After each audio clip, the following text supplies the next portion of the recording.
On the trail, let's take to the trail.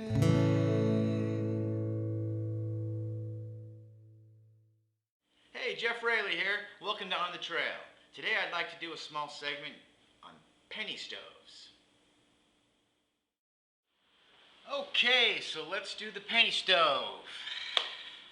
So what we've got here,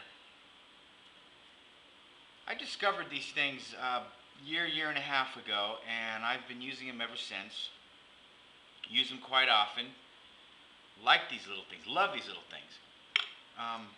Not going to go into so much how to make them, it's kind of just showing you what I got here.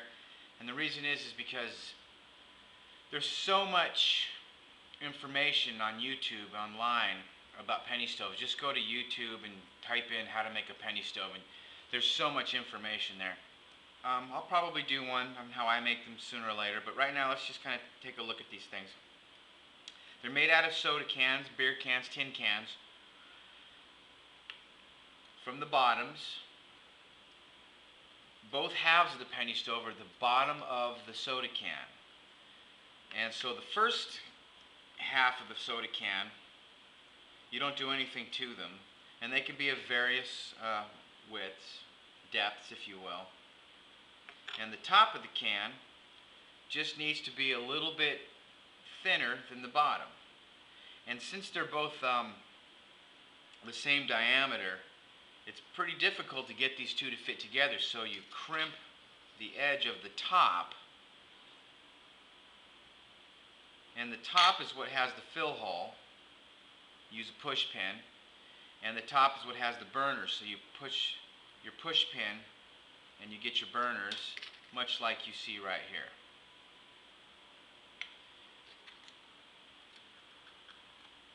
The two go together, you got a penny stove. Now this is old Standby, Old Faithful here. I use this one all the time. It's a little bit of a thicker one. I can put quite a bit of fuel in here, which reminds me. The kind of fuel that I use, 91% alcohol. And the reason I really like using this is because it is such an inexpensive fuel. It requires so little fuel to get these to work. It's pennies on the dollar. And I just use them all the time. So I'm going to start off here by filling a mere maybe 1.5 to 2 teaspoons of fuel in there. And you put the penny on top, thus penny stove, and that provides a barrier. Now the whole idea here, I'm going to fill the top of the reservoir all the way to the top.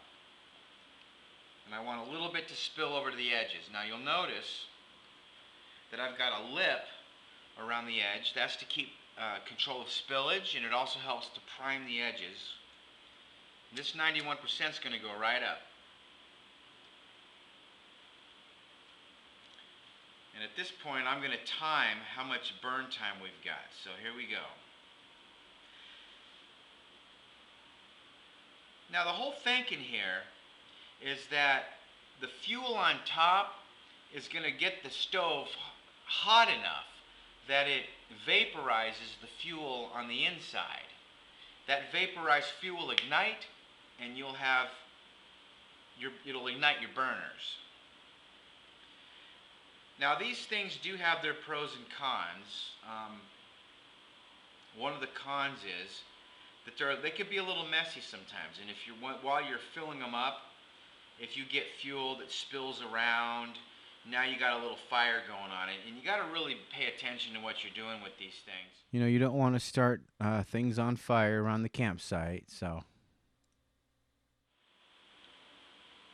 And sometimes it takes more than one try to get these guys going. But that's the thing. This fuel is so inexpensive, it's not a big deal to just fill it up again. So this doesn't look like it's going to ignite to me, so let's see what happens here.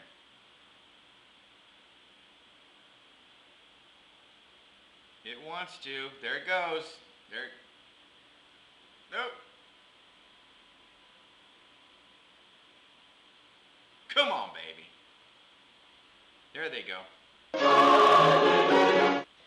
Now, if it had gone out, I just fill it up again and start the whole process over again. Luckily, this thing's ignited, so here we go. We have a penny stove going.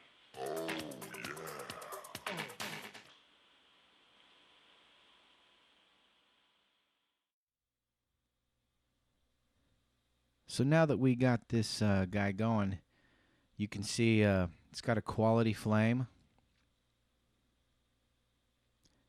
Burns really hot, and depending on how much fuel you put in it, can burn quite a long time. In fact, this particular one, being a little bit of a thicker stove, has a run time of over 20 minutes. I think this one at one time ran closer to, I think it ran like 40 minutes at one time when I filled it to the hilt.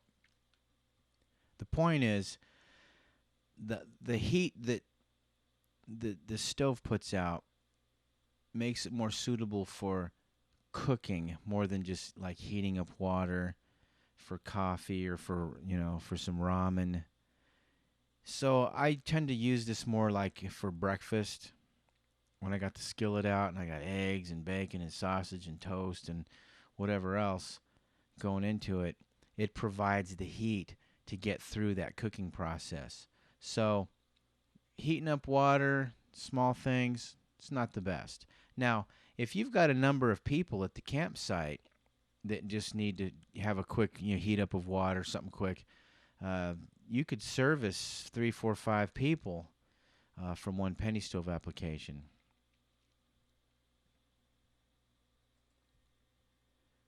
Now, having said that, another application that I like to use this for is I'll heat up a pot of water. And I can keep a pot of water warm all day long using this penny stove by just reheating it over and over again, and that's when the efficiency and the inexpensiveness of the fuel comes in for that.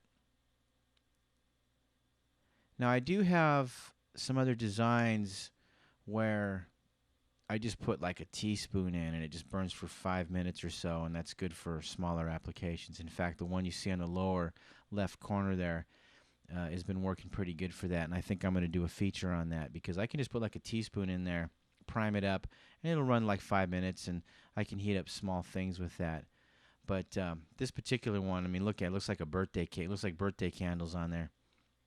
Really high heat, and some of the things you got to watch out for on these is they can be a little messy. Like I said, they can be a little unpredictable. I've never had one blow up on me or nothing, but they can oscillate. You can get the penny might start jiggling around because there's a lot going on scientifically inside that thing. So you want to just be cautious with them and keep it in an open area. Make sure you can put it out if something goes wrong. When you fill it up, try to make one that has that lip around it so that you can keep everything contained, but sometimes they spill around a little bit, so you just want to be careful with these. Make sure you don't light things you don't want to on fire. And once you get the knack and the hang of it, you've got a quality stove source that you can stow away. I will say I'm going to time lapse this from here on out, but make sure you let them burn all the way out, even if you're not using it, because they're not sealed, and if you put it away with fuel in it, it's going to leak all over the place. So keep that in mind. And right now we're at about 5 minutes on this thing, and look at her go.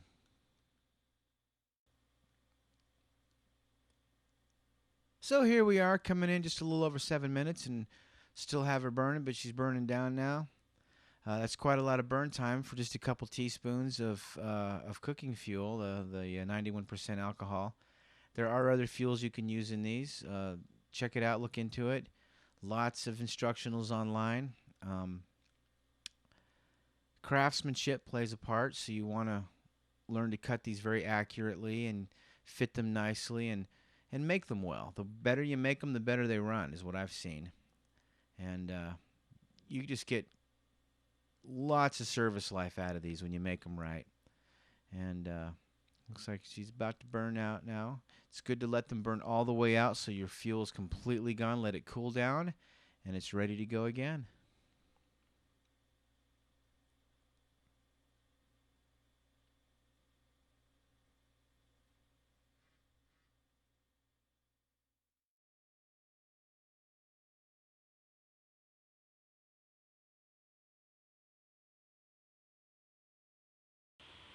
Eight minutes of quality penny stove campfire cook flame with about 2 teaspoons of, maybe 3 teaspoons of rubbing alcohol. Now that's efficient. Make yourself one today. Thank you for joining me with On the Trail. I'll catch you guys next time.